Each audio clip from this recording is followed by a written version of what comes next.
Bayangin kamu udah invest bertahun-tahun, dapat floating profit yang lumayan, beggar bahkan multi-bagger, tapi kemudian market crash, floating profit itu hilang, dan pokoknya juga ikut terancam. Apa yang bakal kamu buat? Nah, di sini biasanya kita punya dua pilihan. Yang pertama, panik dan jual semua aset kita agar pokoknya tidak ikut hilang, atau yang kedua, uninstall aplikasi karena kita tahu kalau market crash pada akhirnya akan rebound dan balik lagi ke harga, bahkan bikin harga yang lebih tinggi, all time high. Nah, jawaban atas pertanyaan itu, apa yang harus kita buat saat market lagi crash, akan kita bahas di part kedua dari bukunya Ramit Sethi, I Will Teach You to Be Rich.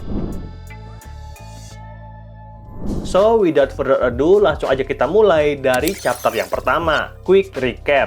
Nah, di video sebelumnya, video yang ini, kita udah belajar dua fondasi mindset dari Ramit Sethi. Dan mindset kita yang pertama adalah mindset dan rich life, dimana kaya itu personal dan bukan sekedar angka di rekening. Bahkan bagi beberapa orang, yang namanya kaya adalah bisa mengajak keluarga itu makan di restoran dan semua tersenyum. Makanya, kita harus belajar tentang konsep yang namanya conscious spending plan dan big wins, di mana kita nggak harus fokus pada pengeluaran kecil seperti stop beli kopi, tapi kita harus kejar kemenangan-kemenangan besar. Lalu mindset yang kedua adalah optimalkan penggunaan uang sehari-hari lewat penggunaan kartu kredit dan juga pembukaan rekening bank digital yang bisa lebih hemat sehingga tabungan kita bisa lebih bertambah. Lalu nantinya kita harus set sistem secara otomatis agar uang itu kerja buat kita. Nah, lebih lengkap tentang kedua mindset yang tadi kita udah bahas di video yang ini, dan seperti biasa linknya sudah ada di deskripsi. Lalu setelah kita bikin fondasi mindset yang kokoh, saatnya kita masuk ke step yang berikutnya, investasi dan strategi jangka panjang.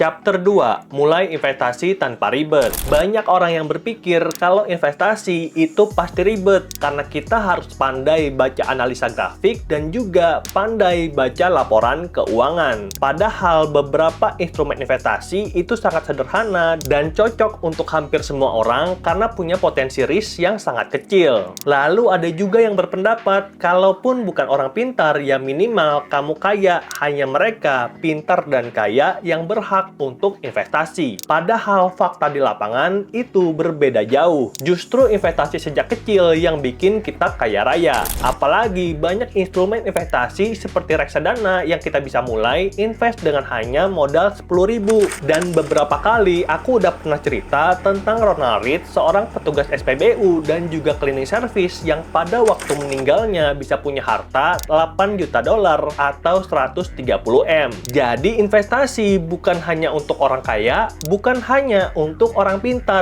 melainkan untuk semua orang. Karena dengan investasi, uang kita bisa bertumbuh lewat compound interest dan menjaga nilai uang kita terhadap inflasi. Jadi di sini, buat kamu yang mau mulai investasi, itu strateginya simple banget. Yang pertama, mulai sekarang, jangan tunda-tunda. Lalu yang kedua, pilih instrumen gampang seperti reksadana indeks, saham blue chip, atau obligasi. Nanti aku akan buatin tutorial singkat, jadi pastikan kamu nonton videonya sampai habis. Dan yang ketiga, terapkan automation, langsung auto debit tiap bulan dari rekening tabungan ke akun investasi. Jadi nggak harus pintar, nggak harus kaya, yang penting konsisten. Chapter 3, strategi jangka panjang. Setelah kamu memulai investasi, itu pasti jalannya nggak akan mulus, banyak tantangan, dan oleh karena itu diperlukan kesabaran dan konsistensi. Banyak orang gagal bukan karena salah pilih instrumen, tapi karena panik, nggak disiplin, atau gampang goyah saat market bergejolak. Makanya, aku mau kasih 3 strategi jangka panjang yang bisa jadi pilar agar nantinya aset kita bakal terus bertumbuh dan kita nggak harus cut loss saat market crash. Dan strategi kita yang pertama adalah diversifikasi portofolio. Jadi jangan pernah taruh uang atau telur kita dalam satu keranjang. Karena kenapa? Kalau keranjang itu jatuh, maka semua telurnya akan pecah. Makanya kita perlu bagi dalam beberapa keranjang dan ada beberapa option yang bisa kita coba. Falas, emas, reksadana indeks, obligasi, bahkan sampai saham. Nah, tiap aset itu punya karakteristik yang berbeda-beda dan aku mau jelasin sedikit. benefit. Yang pertama adalah saham yang kita pakai untuk pertumbuhan jangka panjang. Sedangkan obligasi itu lebih stabil untuk jadi penyeimbang, sedangkan reksadana indeks itu hasilnya stabil mengikuti perkembangan ekonomi suatu negara. Misalnya S&P 500 dan juga Nasdaq di Amerika, atau LQ45 dan IDX 30 di Indonesia. Mau pilih yang mana? Bebas, tergantung kamu mau percaya kepada ekonomi Amerika atau percaya ke ekonomi Indonesia. Dan yang terakhir, falas dan juga emas untuk proteksi terhadap inflasi dan juga pelemahan mata uang. Lalu strategi yang kedua adalah dollar cost averaging atau DCA. Bahasa Indonesianya atau lumrahnya kita sebut nabung rutin. Jadi setiap bulan kita udah mengalokasikan 500.000 atau 1 juta untuk kita belikan satu instrumen investasi. Mau harganya naik kita beli, mau harganya turun juga kita beli. Jadi kita bakal dapatkan harga rata-rata dalam satu instrumen. Dan strategi yang ketiga, tetap tenang saat market crash. Karena kita tahu market crash itu pasti terjadi. Pasti ya teman-teman. Jadi ini bukan jika, tapi yang harus kita tanyakan, kapan market itu akan crash. Dan kesalahan fatal yang dilakukan oleh banyak orang ketika market crash adalah panik dan menjual semua asetnya. Padahal data dari dulu sampai sekarang sudah membuktikan kalau market yang crash itu pasti akan rebound, seperti contohnya pada tahun 2008 saat market jatuh lebih dari 50%, tapi dalam beberapa tahun S&P 500 itu balik lagi bahkan mencetak all time high. Jadi di sini kita udah tahu kalau market crash itu saatnya untuk beli lebih banyak, dan oleh karena itu kita perlu persiapkan uang dingin. Dan karena itu makanya kita punya beberapa pos seperti pos dana darurat, pos investasi, dan investasinya pun itu kan tadi ada macam-macam, ada saham, reksadana, indeks, dan juga banyak lagi. Jadi saat market crash itu saatnya kita untuk pindahin sedikit ke saham, dan nanti kalau market udah rebound, udah pulih kembali, kita kembalikan ke porsi semula. Dan berhubung hari ini market lagi nggak crash, artinya jangan banyak-banyak beli saham dulu, dan kita bisa persiapkan di pos yang berbeda. Dan oleh karena itu aku mau ajarin kamu untuk nabung di emas digital dan juga emas 2.0. Chapter 4, tutorial nabung emas. Nah, aplikasi yang akan kupakai adalah Peluang, dan layar handphoneku ada di samping sini. Dan sebelum kita bisa investasi, kita bisa isi saldo dulu, dan caranya itu gampang banget teman-teman. Kita klik isi saldo yang ada di atas atau icon dompet yang ada di bawah. Lalu berikutnya di sini ada beberapa saldo seperti saldo IDR, saldo USD, dan juga saldo margin. Nah, kita klik top up di saldo IDR, dan kemudian ada pilihan banknya itu banyak banget, dari Bank Permata, BCA, BRI, Cbank, Bank Mandiri, dan masih banyak lagi. Pilih yang paling sesuai, dan pada kesempatan kali ini aku nabung sebesar 2.072.217 dari Bank BCA. Bang, kok angkanya itu nggak bulat?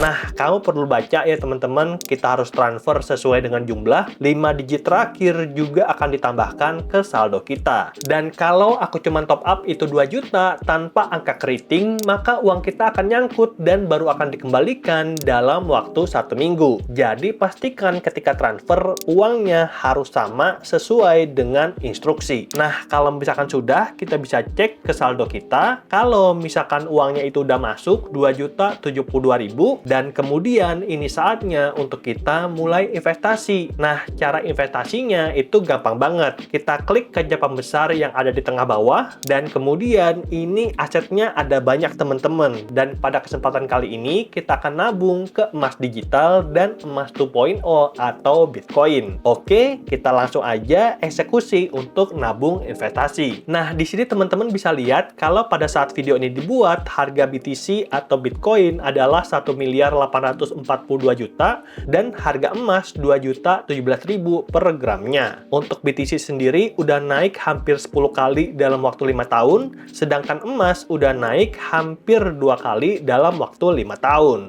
Jadi langsung aja kita nabung pakai sistem DCA karena kita nggak peduli apakah harganya nanti bulan depan bakal turun atau bakal naik, karena aku yakin 5-10 tahun lagi harganya masih akan naik. Jadi horizon investasi kita harus panjang teman-teman, dan kalau deket jangan pakai emas atau jangan pakai Bitcoin. Lebih baik nabung ke reksadana pasar uang, dan aku udah jelaskan juga di video ini, linknya ada di deskripsi. Nah, kalau teman-teman horizon investasinya cukup panjang, langsung aja kita nabung emas dan Bitcoin. Klik tombol beli, dan berikutnya aku bagi uangnya 2 rata ya teman-teman, 1.036.000 untuk Bitcoin dan 1 juta untuk emas. Lalu kita tinjau pembelian, dan selanjutnya ini adalah halaman konfirmasi, itu berlaku sekitar 5-10 detik, jadi kita harus eksekusi secepat-cepatnya dan geser ke atas untuk menyelesaikan. Lalu kemudian untuk pembelian udah berhasil dan kita dapat BTC 0,0005. Jadi nggak satu ya teman-teman, karena kalau satu kan harganya sampai 1,8 M. Nah, uangku belum ada, jadi kita dalam perjalanan untuk mengumpulkan 1 Bitcoin. Jadi ini masih jauh, jadi kita pelan-pelan saja. Dan untuk emas kita udah punya 0,5 gram. Ya, semoga kita bisa dapat sekitar 1 kilo nanti waktu pensiun. Jadi masih panjang nih teman-teman. Aku umur 35 dan rencana pensiun nanti mungkin umur 56, jadi masih ada 20 tahun lagi untuk mencapai target tersebut. Oke, kita klik tombol selesai, dan kemudian untuk saldonya udah terbaca ya teman-teman, tadi 0, sekarang udah ada. Lalu berikutnya buat teman-teman yang pengen bikin sistem otomatis, itu caranya gampang banget teman-teman. Nah, kita masuk ke